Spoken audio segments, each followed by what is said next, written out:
Hello, everyone, and welcome back to the Shaman's Cave. I'm Renee Barbo. Hi, everyone. I'm Sandra Ingerman. Welcome to the Shaman's Cave. And as we come to another year's end, the end of a cycle. Yeah. And we have a topic about coming to the end of the cycle and the loss that accompanies that ending of a cycle. So, Sandra, you want to start us off?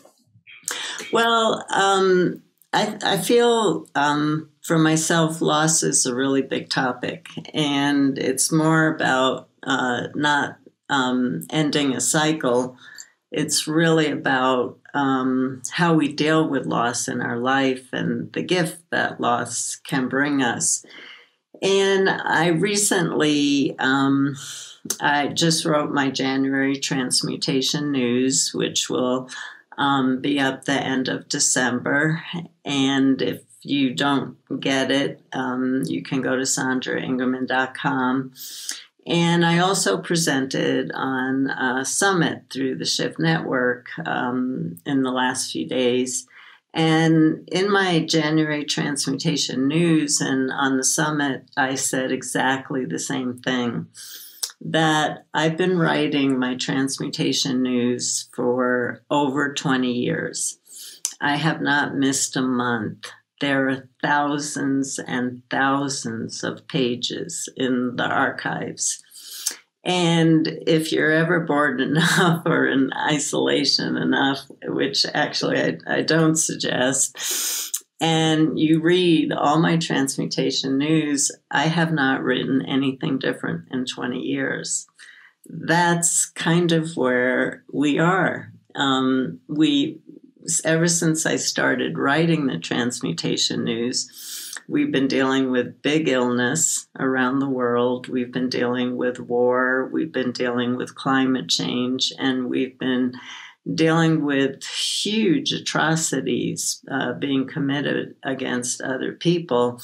And basically nothing's changed, except that the pandemic that we're in has taken us to a whole new level.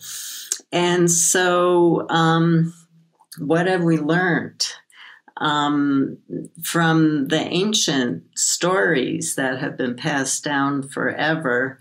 And all my groups, I have my groups that I teach online, do this journey to civilizations that were as advanced as us or more advanced as us technologically and spiritually, and to actually ask our ancestors in those cultures what brought them down. And always what brought them down was ego and greed and power over. We haven't gotten any other message. There is a theory out there that there was nuclear war on Earth once before.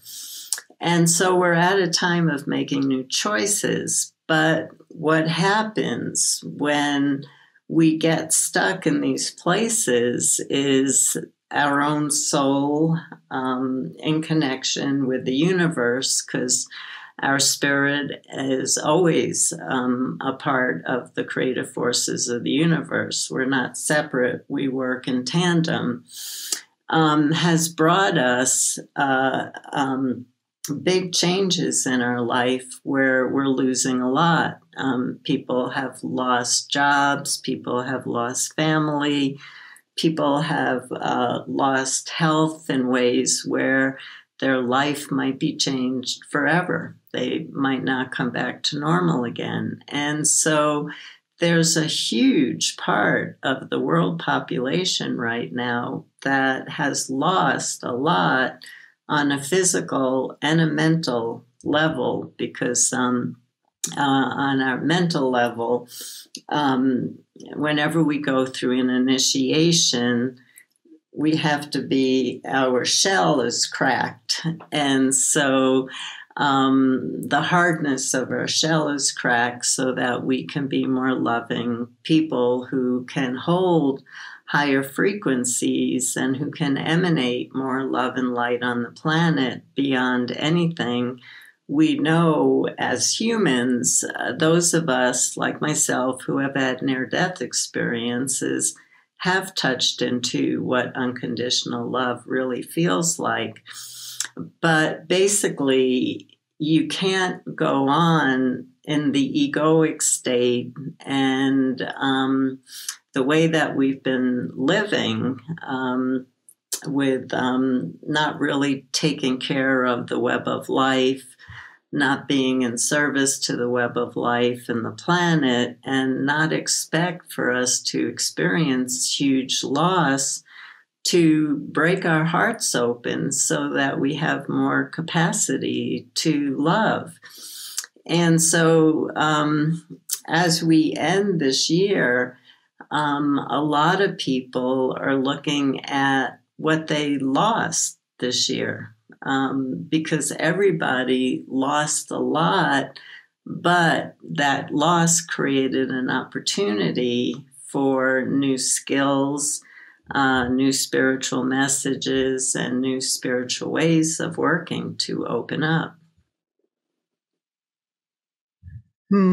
I rambled on there. Sorry. There's a lot there. Like, where do I even go with that? You know, I'm still a couple days out from finishing up the I Am Symposium, and this year was very different in terms of the fire tenders, because the prayers and the prayer requests started a week before the symposium started this year. That, you know, that people were in such a position of losing, that the idea of holding space for others when they were in such a grief and such a loss themselves was kind of an insurmountable hill to climb. And what I would tell people was that you bring that loss to the community. You bring that loss to the fire. You know, today we hold the fire for you, and maybe when you give some of that to the fire, then tomorrow you'll have the strength to stand in that the gift, what you were talking about, what comes after the loss, you know, what comes next. And that's such a key thing to remember, is that this loss, I don't know what's on me. It's like it's stealing the computer. She said, like, yeah, this topic has got me going. I'm stealing the computer. She's like pulling it off the table. that we have this capacity to lose and to heal from that. And that is the gift that we get at the fire. That is the gift that we get in community, is that we need community during times of these great periods of loss. And you're right. This is not the first time we've been standing at the doorway of our own destruction.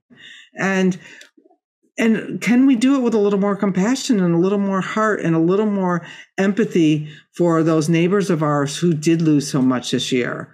Even if you haven't been totally affected by it, you have been affected. One of the things that I've been writing about, and Sandra knows I'm writing a new book, is that one of the things that we've lost greatly over this last couple of years is our old rituals, our old traditions. The one that really spoke to me most was thinking about these college students who, when we went off to college, you know, Sandra, remember it was the year of the party and the getting away from and no, we sent our college students now to the cave. They had to go into that cave of deep isolation, and where if they even went to the town to have that college experience, it was sitting in a room somewhere looking at a Zoom screen. But that whole idea of where it used to be coming out, it was now reversed and people were going in. And I'm hopeful that this experience of this shift is going to bring people out in the end of this who are more alive and more awake and more compassionate. Yeah, I guess I disagree with you a little bit in that a lot of people are waking up from the loss. A lot of people are feeling more hopeless. And my husband and I were talking last night about children, teenagers, and college students, about how they're not learning the social skills that we learned from being together. And that's going to affect their entire lives, And so for me, it's wonderful to have community, to hold space. And it's wonderful, Renee, that you're putting on a ceremony for the fire keepers who are lost in grief. But I also think that how much people are losing right now, their mental sanity, resources that they used to have that they don't have, ways of functioning in the world, being social, not being so isolated. We're in a different place. And ceremonies, of course, I'm a real ceremony person, and ceremony can really help us. But I think that before we start moving into ceremony, we really have to, I think every one of us needs to, before the end of the year, because it is a time of house cleaning, needs to acknowledge their broken dreams, and to start to clean their broken dreams out of their psyche and out of their house and out of their environment, because a lot of people have moved into a real place of hopelessness.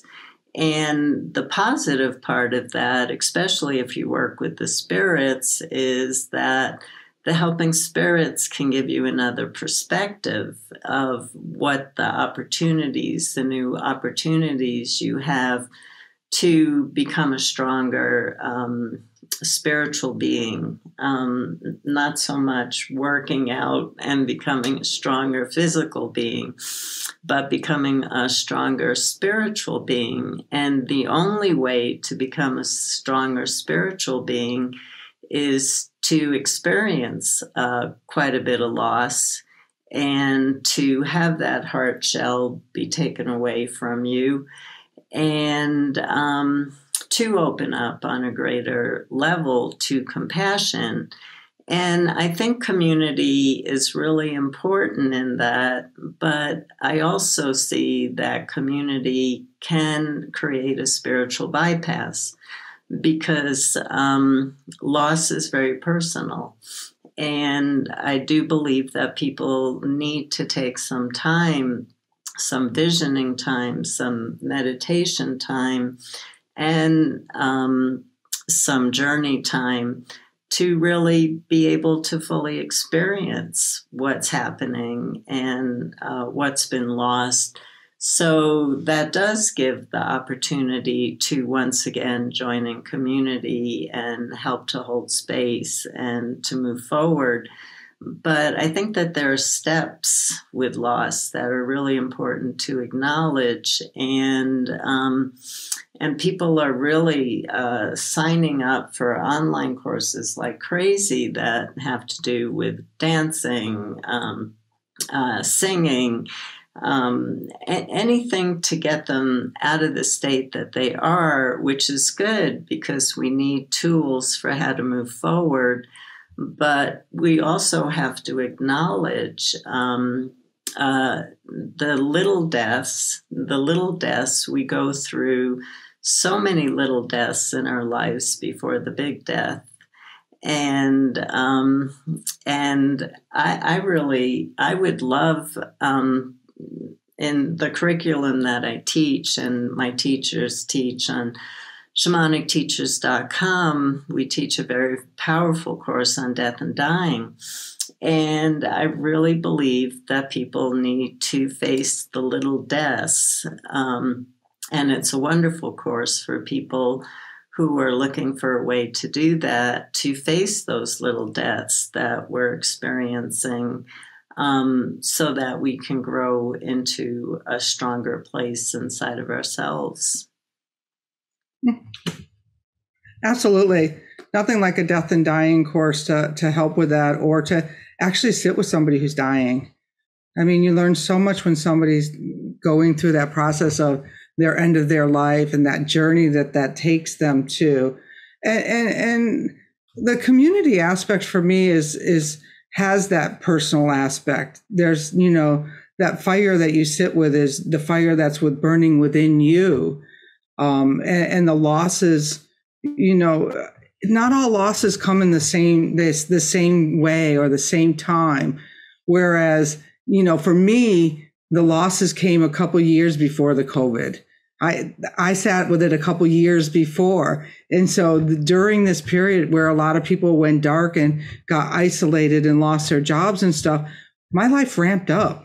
I had to become more of service, more visible, more, it went the other way. So I think that we're kind of at this kind of a doorway where some people walked through and was having one experience, other people are having another experience.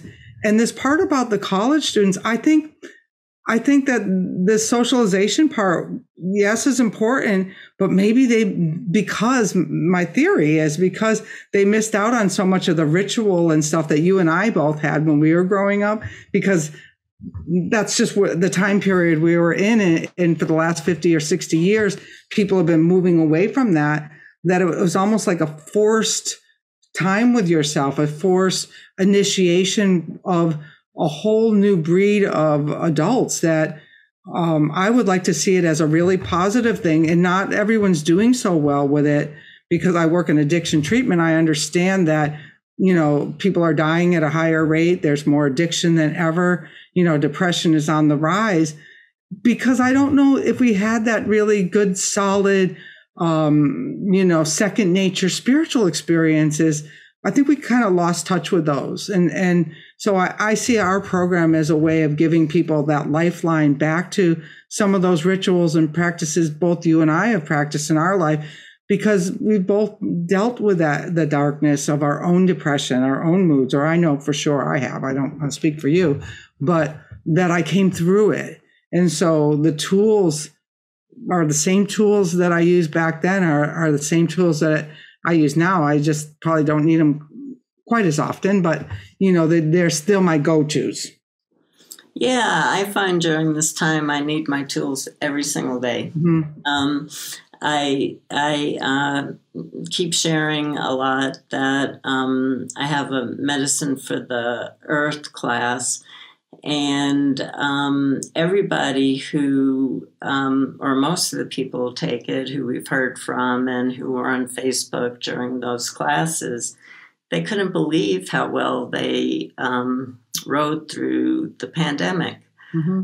But it really had to do with every minute, every day, dropping into spiritual practices. And I've been doing the same spiritual practices for 20 years. And it's just the difference between people starting out is they have to put more energy to make the practices a habit, where for me, the practices are just part of, it's like breathing. For me, the practices are just part of who I am. And so, the key point of Medicine for the Earth is it's who we become that changes the world, not what we do. And so it is through the power of loss, which doesn't feel good. And I guess the spirits felt that I needed a bigger lesson plan than some people have. In that I've been in a period of loss for God way over 10 years. And so there's so much that I've learned, but it's not until recently, and I do not believe that we as a culture are going to go through loss for 10 years. Some people are, and other countries who don't have the same resources that we do. But I needed that lesson plan so that I could be a different teacher in the world and come out with a different form of teaching. And so loss reshapes us. Mm-hmm. That's actually what loss does. It reshapes us. it changes our priorities, it changes our morals, it changes our belief systems, and that just in itself changes how we show up in our communities, which Renee is talking about, of the importance of communities coming together. But we still need those strong links coming together in ceremony, and that takes a lot of work to get there. And so the I Am Symposium is absolutely beautiful, and the other summits that people are putting on now are just really incredible. To help us have some of the tools. But it's really important for us to not try to run away from our feelings around loss. And you can see that that's a very easy thing for people to do, whether you're in a mainstream culture and you're traveling like crazy. I know people who are traveling like crazy. They're just trying to run away from what's happening in the world, and people signing up for things that are more distractions than really helping you dive deep. And so there's a real danger in riding the surface waves. There's a real danger in riding the surface waves and going really deep. And loss takes us really, really deep into our inner landscape. And oftentimes we're surprised at where that loss takes us to, because there's so much beauty in our inner landscape that we were missing because we stayed too busy. And loss does slow us down. So I just believe it's an important topic as we end the year, because it's people reflect on their lives, and it's important to reflect on the lessons and the opportunities that we learned during this year, and the new friends that we made over Zoom, and all the spiritual tools that we're collecting. But we really have to use them. Loss comes for a reason, and what replaces that is spirit. And so we have an incredible opportunity to, no matter what happens in the next year, to thrive as we find a deeper place of our spiritual strength. Mm. Yeah, I think the common thread that we both really agree upon is that it's spirit that's going to get us through this. You know, it seems like that's the way through that hard self. There's just, I think about the periods of my time of life where I really lost a lot, and you're right, it stopped me when my father died. It sent you into a shock, like a real physical shock that took weeks to unravel from. Well, that's what took me. And I would just be in my restaurant and I'd burst out crying for no reason, just out of the blue, and be like, or, my sister passed away this past year. I don't know. I would make a recommendation, and maybe you have one too, of, writing down the things that you gave up willingly or unwillingly this year. And, whether you use a candle or whether you use, a fire out in your yard, and giving it to the fire and transforming it so that you instead of the grief, you carry around, the light from that lesson. Yeah, that's a really brilliant idea. And I know that this show will air after the or during the I Am Symposium, but it's definitely a good thing to join in on if you can. And fire isn't the only way to work. A lot of people are a little bit too nervous about working with fire. Fire's not their ally.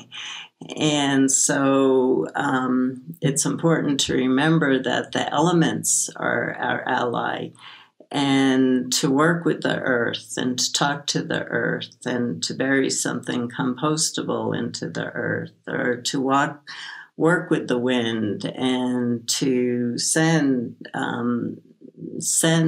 those hurts into the wind and ask them to be transformed into love and light.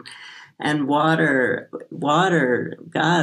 teaches us so much about being flexible and about being fluid, and how the river of life, when we go down the river of life, there's really turbulent waves that and currents that we find as we ride down the river of life. But nothing stays turbulent forever. That's not part of nature. It's not part of nature. So as you work with water and just sit with water, to notice how it's always moving, and how it's always fluid. And so no matter how much loss you've experienced in your life, it's really important to stay present and to not go too far back, and definitely don't look forward. Do not look forward, because we don't know what's forward yet. And so you don't want to get your mind, you want to get your spirit fired up, not your mind fired up. And so taking step by step, really walking step by step. And one day you get out of the dark night of the soul, and one day you find yourself with the fire burning really strong inside of you, and the light coming out of your eyes. And all of a sudden, you're in a new evolution of consciousness, and you are in a position of serving the planet, because now you are. It's not that you're trying. You are a being that emanates love and light naturally without having to think about it. So there's a lot of gifts that come from loss, but we don't experience them at the time. And if you're first dealing with loss,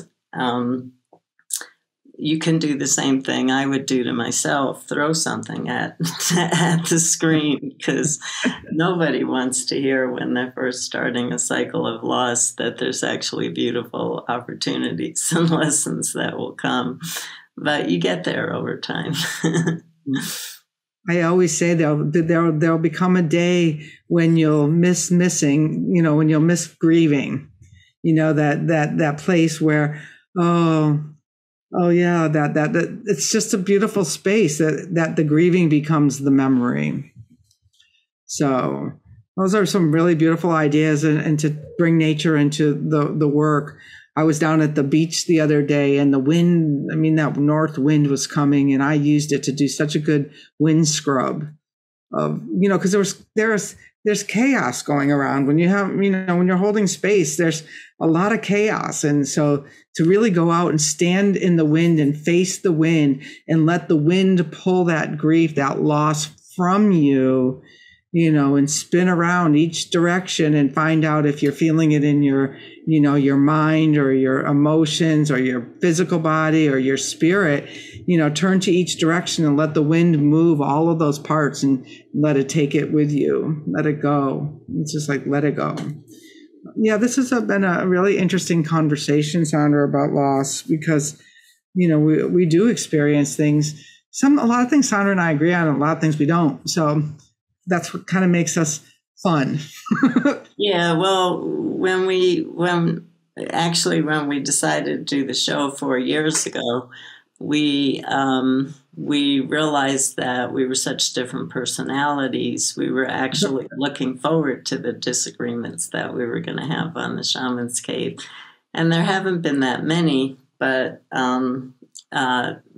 we're definitely two unique people and two brilliant teachers on the planet. And so we're going to have, and we're in two different places in our life.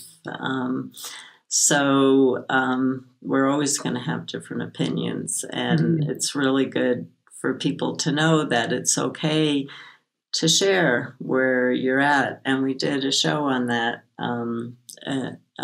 a week or so ago that you can listen to, because during the time of the holidays, trust me, you're going to be unless you're staying isolated, you're going to be with people who do not agree with anything that you're saying. You know, I agree with that. I'm building a house, and probably I don't have the same political viewpoints as any of the contractors here on any given day. So it's like, okay, let's see, who am I going to show up as today? Well, when we see you again, it's going to be a new year. So we're asking, our December ask was that you subscribe to our YouTube channel.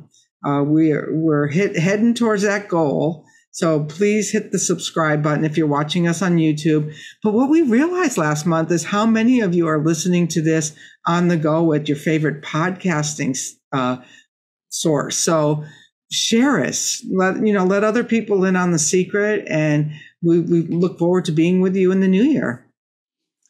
Absolutely. And I think that the show airs way after the solstice, but I hope that you had a beautiful sacred solstice, and I wish you all the best that life has to offer for this new year. And thank you for listening to us, and thank you for sharing with us, and thank you for the beautiful comments that you leave for us. And we're all cycling into a new year together. And so we open up our hearts to new opportunities that will come for growth and learning, no matter how much that manifests. But in the end, we end up with the strongest spirit, and we actually end up thriving instead of trying to figure out how to survive whatever wave is we're dealing with. So blessings to you for the new year.